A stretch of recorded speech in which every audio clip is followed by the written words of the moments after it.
दोस्तों, पितृपक्ष में भूलकर भी कुछ चीजें नहीं खानी चाहिए, वरना घर की सुख समृद्धि हमेशा के लिए छीन जाती है और पितृदेव आपसे नाराज होकर आशीर्वाद की जगह रूठ जाते हैं। दोस्तों, जरा सोचिए, अगर अपने ही पूर्वज आपसे रूठ जाएं, तो जीवन में कैसी कैसी मुसीबतें सामने आ सकती हैं। यही कारण है कि पितृपक्ष के दौरान खान पान से लेकर दिनचर्या तक हर एक काम बेहद सावधानी से करने की सलाह दी जाती है। नमस्कार और स्वागत है आप सभी का। आज हम आपको इस वीडियो में बताने वाले हैं कि पितृपक्ष में कौन सी चीजें भूलकर भी नहीं खानी चाहिए और वे कौन सी गलतियां हैं जिनसे पितृ प्रसन्न हो जाते हैं। अगर आपने यह जानकारी ध्यान से सुन ली और अपने जीवन में उतार ली, तो यकीन मानिए आपका जीवन खुशहाल हो जाएगा और पितरों का आशीर्वाद सदा आपके साथ रहेगा। हिंदू धर्म में पितृपक्ष का विशेष महत्व है। इसे श्राद्ध पक्ष या महालय पक्ष भी कहा जाता है। मान्यता है कि इस पूरे समय में हमारे पितृ धरती पर आते हैं और अपने वंशजों से तर्पण, श्राद्ध और पिंडदान की अपेक्षा रखते हैं। जब वे तृप्त हो जाते हैं तो अपने आशीर्वाद से घर में सुख, शांति और समृद्धि का संचार करते हैं। इस बार पितृपक्ष की शुरुआत मंगलवार 7 सितंबर 2025 से हो रही है और इसका समापन रविवार 21 सितंबर 2025 को होगा। पूर्णिमा तिथि से शुरू होकर अमावस्या तिथि पर समाप्त होने वाला यह पवित्र कालखंड हमारे पूर्वजों की आत्मा की शांति और मोक्ष प्राप्ति के लिए सर्वोत्तम माना जाता है। दोस्तों, जब हम पितरों की स्मृति में श्राद्ध करते हैं, ब्राह्मणों को भोजन कराते हैं और सच्चे मन से आहुति अर्पित करते हैं, तब पितरों की आत्मा तृप्त होकर हमें अपने आशीर्वाद से धन, वैभव और उन्नति प्रदान करती है। परंतु याद रखिए, अगर इस दौरान भूल से भी आपने उन निषिद्ध चीजों का सेवन कर लिया या कोई ऐसी गलती कर दी जो शास्त्रों में मना की गई है, तो उसका सीधा असर आपके भाग्य पर पड़ सकता है। तो भाइयों और बहनों, अगर आप सच में अपने पितरों को प्रसन्न देखना चाहते हैं, तो इस वीडियो को अंत तक ध्यान से देखिए। अब चलिए जानते हैं कि पितृपक्ष के दौरान किन चीजों का सेवन करने से बचना चाहिए और किन कार्यों को भूलकर भी नहीं करना चाहिए। तो चलिए भक्तों, वीडियो में आगे बढ़ते हैं, लेकिन उससे पहले आपके फायदे के लिए एक महत्वपूर्ण जानकारी। भक्तों, अगर आप भी चाहते हैं कि लक्ष्मी माता का आशीर्वाद आप पर बना रहे, तो इस वीडियो को एक लाइक करें और आपके अपने चैनल वास्तुशास्त्र ज्योतिष को सब्सक्राइब कर लें और कमेंट बॉक्स में जय माता लक्ष्मी जरूर लिखें और साथ ही आप अपनी राशि को कमेंट बॉक्स में जरूर लिख दें, क्योंकि हम राशि से जुड़ा भाग्य भी बताते हैं और भाग्य में चल रही परेशानियों को तत्काल दूर करने के लिए आसान से आसान उपाय भी बताते हैं। इसलिए आप अपनी राशि कमेंट बॉक्स में जरूर लिख दें। पितृपक्ष में इन चीजों का भूल कर भी ना करें सेवन। एक पितृपक्ष में मसूर की दाल का सेवन नहीं करना चाहिए। दरअसल ऐसा करना अशुभ माना जाता है। ज्योतिष शास्त्र में मसूर दाल का संबंध मंगल से माना गया है और मंगल क्रोध का कारक है। इसलिए मसूर दाल का सेवन पितृपक्ष में मना किया गया है। 2 पक्का चावल, जिसे उस भी कहा जाता है, इसका सेवन भी पितृपक्ष में वर्जित माना गया है। पूजा पाठ के काम में अरवा चावल का इस्तेमाल किया जाता है, जिसे कच्चे चावल के नाम से भी जाना जाता है। इसका सेवन आप कर सकते हैं। 3 शास्त्रों के अनुसार इस दौरान मूली और गाजर का सेवन नहीं करना चाहिए। दरअसल मूली और गाजर को अशुद्ध माना जाता है। पूजा पाठ में इनका इस्तेमाल भी वर्जित है। दरअसल इस सब्जियों का संबंध राहु से होता है। 4 शास्त्रों में अरबी का सेवन भी पितृपक्ष में वर्जित माना गया है। इसलिए इस दौरान अरबी और करेला का सेवन भूलकर भी ना करें, वरना आपके पितृ आपसे नाराज हो सकते हैं। दूध का सेवन नहीं करना चाहिए। हालांकि आप जिस दिन पितरों की तिथि है, उसी दिन उनके नाम का खीर बना सकते हैं। दरअसल खीर को पितरों का भोजन माना गया है, इसीलिए खीर का सेवन आप कर सकते हैं। 6 भूलकर भी पितृपक्ष के दौरान किचन में लोहे के बर्तन का इस्तेमाल भूलकर भी नहीं करना चाहिए। इस दौरान लोहे के बर्तन में खाना नहीं बनना चाहिए। धार्मिक मान्यताओं के अनुसार पितृपक्ष में लोहे के बर्तन में खाना बनाने से पितृ नाराज हो जाते हैं। दरअसल पितृपक्ष के दौरान पितृ लोहे के बर्तन में खाना बनाने से तृप्त नहीं हो पाते हैं। यही वजह है कि इस दौरान लोहे के बर्तन का इस्तेमाल ना करें। इससे पितरों की आत्मा को शांति नहीं मिलती है। पितृपक्ष में भूल कर भी ना करें। यह कार्य एक श्राद्ध के दौरान तर्पण के लिए काले तिल का प्रयोग किया जाता है। इस दौरान भूल कर भी लाल या सफेद तिल का इस्तेमाल न करें। तो पितृपक्ष के दौरान मांगलिक कार्य नहीं करने चाहिए, जैसे विवाह, गृह प्रवेश, दुकान का मुहूर्त आदि। इस तरह के मांगलिक कार्य नहीं करने चाहिए। साथ ही इस समय में कोई भी नया सामान भी नहीं खरीदना चाहिए। पितृपक्ष में किसी से भी झूठ नहीं बोलना चाहिए। इसके अलावा किसी को अपशब्द नहीं कहना चाहिए। सट्टा खेलने, किसी के साथ छल कपट करना, इस तरह के कार्य नहीं करने चाहिए। ऐसा करने से पितृ नाराज हो जाते हैं। साथ ही पितृपक्ष के दिनों में ब्रह्मचर्य का पालन करना चाहिए। पर यदि कोई जानवर साधु आता है तो उनका अपमान न करें। इन लोगों का अपमान करने से आपके पितृ आपसे नाराज हो सकते हैं। साथ ही घर की चौखट पर यदि कोई गाय, कुत्ता, भिखारी आता है तो उनका अपमान भी ना करें। 5 श्राद्ध करने वाले को बाल, नाखून और दाढ़ी नहीं खटवानी चाहिए। चलिए दोस्तों, अब जानते हैं कि पितृपक्ष में क्या करना चाहिए। एक पितृपक्ष में प्रतिदिन पितृ गायत्री मंत्र का जाप अवश्य करें। पितृदोष से मुक्ति मिलेगी। तो प्रत्येक श्रद्धा वाले दिन गाय, कुत्ते, चींटियां और कौवों को भी भोजन प्रदान करना चाहिए। ऐसा माना गया है कि पितृपक्ष के दौरान सरसों का तेल, झाड़ू और नमक खरीदने से व्यक्ति को पितृदोष लग सकता है, जिस कारण व्यक्ति को कई तरह की समस्याओं का सामना करना पड़ता है। ऐसे में आपकी यह सभी चीजें पितृपक्ष के पहले ही खरीद कर रख लेनी चाहिए। इन नियमों का जरूर ध्यान रखें। पितृपक्ष के दौरान कुछ मांस मदिरा से दूरी बनानी चाहिए। इस अवधि में लहसुन प्याज रहित सात्विक भोजन ही खाएं। साथ ही पितृपक्ष में ब्रह्मचर्य का पालन करना चाहिए। इसी के साथ अपने आसपास का माहौल भी सात्विक रखने का प्रयास करें। पितृपक्ष के दौरान रोजाना स्नान के तुरंत बाद जल से ही पितरों को तर्पण करें या किसी ब्राह्मण से करवाएं। इससे उनकी आत्माएं जल्द तृप्त होती हैं और आशीर्वाद देती है। इसके अलावा यदि आप अपने पितरों का तर्पण करते हैं तो ब्रह्मचर्य के नियमों का पालन कर शाम को एक सरसों के तेल या गाय के घी का दीपक दक्षिण मुख कर जलाएं। पितृपक्ष के दिनों में पितरों के लिए जो भी भोजन रखें वह भोजन बाद में गाय को, कुत्ते आदि को खिला दें सकते हैं। वहीं पितृदोष के निवारण के लिए पितृपक्ष में और अमावस्या पर पितरों के निमित्त भोग लगाएं और पितृ स्तोत्र का पाठ करना चाहिए। अगर आप आर्थिक समस्या से परेशान हैं तो सिर्फ पितृपक्ष की अमावस्या के दिन पितरों को खीर का भोग लगाएं। उन्हें दूध और चावल से बनी खीर और पूरी अर्पित करें। यदि भोजन चांदी के बर्तन में परोसा जाए तो ज्यादा शुभ होगा। पितरों को खीर पूरी चढ़ाने के बाद 21 कन्याओं और 7 बालकों को खीर पूरी खिलाएं। ऐसा करने से पितृ प्रसन्न होते हैं।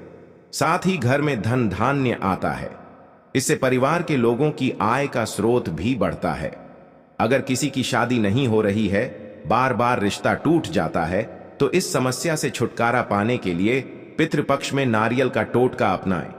इसके तहत चींटियों के बिल के पास 3 नारियल के गोले जमीन में दबा दें। इससे परेशानी दूर हो जाएगी। अगर आपका कोई काम नहीं बन रहा है या कोई मनोकामना अधूरी है तो आप पितृपक्ष पर इसके लिए उपाय कर सकते हैं। इसके तहत आपको कच्चा दूध लेकर नियम पीपल और बरगद की त्रिवेणी में अर्पित करना होगा। दूध चढ़ाने के बाद वृक्ष की 7 बार परिक्रमा करनी होगी। इस दौरान आप ओम नमो भगवते वासुदेवाय नमः मंत्र का जाप करें। अगर आपके घर में कोई काफी बीमार है तो आप पितृपक्ष की चतुर्दशी के दिन रोगी के सिरहाने एक लाल पोटली रख दें। थैले में 100 ग्राम गेहूं के दानों के साथ 1 का सिक्का और 1 कील बांधकर रख दें। अब अगले दिन सुबह इस पोटली को पीपल के वृक्ष की जड़ में गाड़े। आते समय किसी से कुछ बोले ना। ऐसा करने से जल्द ही स्वास्थ्य लाभ होगा।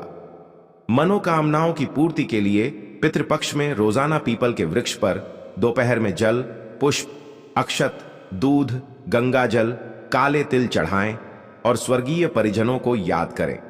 ऐसा करने से पितृ प्रसन्न होते हैं। अगर किसी की कुंडली में पितृदोष है तो पितृपक्ष के सोमवार को प्रातः काल में स्नान कर नंगे पैर शिव मंदिर में जाएं। अब शिवलिंग पर अर्घ दें। 21 पुष्प, कच्ची लस्सी और बेल पत्र चढ़ाएं। इससे दोष दूर हो जाएगा। अगर आपके काम बिगड़ रहे हैं और लाख कोशिशों के बावजूद कामयाबी नहीं मिल रही है तो पीपल तथा बरगद के पेड़ लगाएं। साथ ही विष्णु भगवान के मंत्र का जाप करें। भक्तों, भाद्र मास की पूर्णिमा से पितृपक्ष शुरू हो जाते हैं, जो आश्विन मास की अमावस्या पर समाप्त होते हैं। हिंदू पंचांग के अनुसार भाद्रपद माह की पूर्णिमा तिथि का आरंभ 7 सितंबर को सुबह 11:54 से शुरू होगा। पूर्णिमा तिथि का समापन 8 सितंबर को सुबह 8:07 से शुरू होगा। पूर्णिमा श्राद्ध 7 सितंबर को किया जाएगा। वहीं प्रतिपदा तिथि की श्राद्ध तिथि 8 सितंबर को पड़ रही है। बता दें कि श्राद्ध पक्ष प्रतिपदा तिथि से शुरू होती है, इसीलिए 8 सितंबर से पिंडदान, तर्पण, ब्राह्मण भोजन और दान जैसे अन्य दूसरे कार्य किए जाएंगे। ऐसे में पितृपक्ष का आरंभ 8 सितंबर से हो रहा है, जो कि 21 सितंबर 2025 तक चलेगा। पितृपक्ष पर पूर्वजों के लिए श्राद्ध कर्म किया जाता है। इन दिनों में पिंडदान, तर्पण, हवन और अन्नदान मुख्य होते हैं। यह दिन पितरों को समर्पित होते हैं। ऐसी मान्यता है कि जो लोग पितृपक्ष में पूर्वजों का तर्पण नहीं करते, उन्हें पितृदोष लगता है। श्राद्ध के बाद ही पितृदोष से मुक्ति मिलती है। श्राद्ध से पितरों को शांति मिलती है। वे प्रसन्न होते हैं और उनका आशीर्वाद परिवार को प्राप्त होता है। जिस किसी के परिजन, चाहे वह विवाहित हो या अविवाहित, बच्चा हो या बुजुर्ग स्त्री हो या पुरुष, जिनकी मृत्यु हो चुकी है, उन्हें कहा जाता है पितृपक्ष में मृत्यु लोक के पितर पृथ्वी पर आते हैं और अपने परिवार के लोगों को आशीर्वाद देते हैं। पितृपक्ष में पितरों की आत्मा की शांति के लिए तर्पण किया जाता है। पितरों के प्रसन्न होने पर घर में सुख शांति आती है। ऐसी मान्यता है कि श्राद्ध पक्ष में यमराज मृत जीवों को मुक्त कर देते हैं, ताकि वे अपने परिजनों के यहां जाकर तर्पण ग्रहण करें और पूरे परिवार को आशीर्वाद देकर जाएं। भक्तों, श्राद्ध की उत्पत्ति श्रद्धा से हुई है, यानी कि अपने पितरों के प्रति सच्ची श्रद्धा रखने का पर्व ही पितृपक्ष है, श्राद्ध पक्ष है। दुनिया से विदा हो चुके पितरों की आत्मा की तृप्ति के लिए सच्ची भावना के साथ जो तर्पण किया जाता है, बस उसे श्राद्ध कहते हैं। पितृपक्ष में कब करें, किसका श्राद्ध? शास्त्रों के अनुसार पितृपक्ष में अपने घर के सभी दिवंगत लोगों का श्राद्ध उनकी मृत्यु तिथि पर ही करना चाहिए। मृत्यु तिथि से तात्पर्य उस तिथि से है जो तिथि अंतिम श्वास पर त्याग करते समय विद्यमान हो। उस तिथि को श्राद्ध पक्ष में दोपहर के समय 12:30 से दोपहर बजे तक के बीच में श्राद्ध कर्म करना चाहिए। अगर आप अपने दिवंगत लोगों की मृत्यु तिथि के बारे में नहीं जानते हैं तो आप उनका श्राद्ध सर्वपितृ अमावस्या के दिन ही करें। अगर आपके घर में जिन लोगों की स्वाभाविक या सामान्य मृत्यु चतुर्दशी तिथि को हुई हो, आपको उनका श्राद्ध चतुर्दशी तिथि पर बिल्कुल भी नहीं करना चाहिए, बल्कि त्रयोदशी या अमावस्या के दिन आपको उन लोगों का श्राद्ध करना चाहिए। आपके परिवार में जिन लोगों की अकाल मृत्यु हुई हो तो उनका श्राद्ध मृत्यु तिथि वाले दिन बिल्कुल भी नहीं करना चाहिए। अकाल मृत्यु जिन लोगों की भी होती है, उनका श्राद्ध चतुर्दशी तिथि पर करना चाहिए, चाहे उनकी मृत्यु की तिथि कोई भी क्यों ना हुई हो। सौभाग्यवती स्त्री अर्थात पति के रहते हुए जिस महिला की मृत्यु हो गई हो, उस महिला का श्राद्ध नवमी तिथि पर ही किया जाता है, चाहे उनकी मृत्यु की तिथि कोई भी हो। ऐसी स्त्री जो मृत्यु को प्राप्त हो चुकी हो लेकिन उनकी तिथि पता ना हो, तो उन स्त्रियों का श्राद्ध भी मात्र नवमी तिथि को ही करने का विधान है। भक्तों, सभी वैष्णव सन्यासियों का श्राद्ध एकादशी तिथि पर ही किया जाता है। नाना नानी का श्राद्ध प्रतिपदा तिथि पर ही किया जाता है। भक्तों, जिन परिजनों को अकाल मृत्यु प्राप्त हुई है, जैसे कि शस्त्र, आत्महत्या, विष और दुर्घटना आदि से मृत लोगों का श्राद्ध चतुर्दशी तिथि पर ही किया जाता है और पितृपक्ष में श्राद्ध और तर्पण पूरे विधि विधान से करना चाहिए। भक्तों, शास्त्रों में कुछ ऐसे कार्य बताए गए हैं जिन्हें पितृपक्ष के दौरान भूल कर भी नहीं करना चाहिए। अगर यह कार्य आप करते हैं तो आपके पितृ आपसे नाराज हो जाएंगे और आपके श्राद्ध और तर्पण को स्वीकार नहीं करेंगे। तो आइए भक्तों, जानते हैं कि पितृपक्ष के दौरान कौन से ऐसे काम हैं जिन्हें भूल कर भी नहीं करना चाहिए, लेकिन भक्तों, उससे पहले आपसे रिक्वेस्ट करते हैं कि वीडियो को लाइक जरूर करिएगा, दोस्तों को शेयर कर दीजिएगा, और अगर आपने अभी तक चैनल को सब्सक्राइब नहीं किया है तो चैनल को सब्सक्राइब करके बेल आइकन जरूर दबा दीजिएगा और कमेंट बॉक्स में सच्चे दिल से हरि विष्णु अवश्य लिखिएगा। भक्तों, पितृपक्ष में पितरों की पूजा के दौरान यानी श्राद्ध तर्पण के दौरान खास ध्यान रखने की बात यह है कि पूजा में लोहे के बर्तन का इस्तेमाल नहीं करना चाहिए। ऐसी मान्यता है कि पितृपक्ष के दौरान लोहे के बर्तन का इस्तेमाल करने से परिवार पर उसका अशुभ प्रभाव पड़ता है। इसीलिए इस दौरान विशेष रूप से तांबा, पीतल या अन्य धातु के बने बर्तनों का ही इस्तेमाल करें। भक्तों, भूलकर भी लोहे के बर्तन का इस्तेमाल न करें। पितृपक्ष के दौरान यदि आप पूर्वजों का श्राद्ध कर रहे हैं तो ना ही शरीर पर तेल लगाएं और ना ही पान खाएं। इसके अलावा किसी दूसरे के घर का खाना भी इस दौरान खाना वर्जित होता है। पितृपक्ष में अपने पूर्वजों की आत्मा की शुद्धि के लिए पूजा की जाती है। यह समय उन्हें याद करने का और पितरों के लिए शोक मनाने का होता है। एक तरह से शोक काकुल माहौल होता है। इसमें धार्मिक मान्यता है कि इस समय कोई शुभ कार्य संपन्न नहीं किए जाते हैं और घर में किसी भी तरह की कोई नई वस्तु की खरीदारी करना भी अशुभ माना जाता है। पितृपक्ष के दौरान दरवाजे पर आने वाले भिखारी या किसी अन्य व्यक्ति को बिना भोजन कराए ना जाने दें। इसके साथ ही साथ आप घर की छत पर या कहीं और पशु पक्षियों के लिए खाना अवश्य ही रखें। भक्तों, माना जाता है कि इस दौरान पूर्वज किसी भी रूप में आपके घर पधार सकते हैं। जो पुरुष इस दौरान अपने पूर्वजों का श्राद्ध करते हैं उन्हें विशेष रूप से इस बात का ध्यान रखना चाहिए कि इस दौरान उन्हें अपनी दाढ़ी नहीं बनवानी चाहिए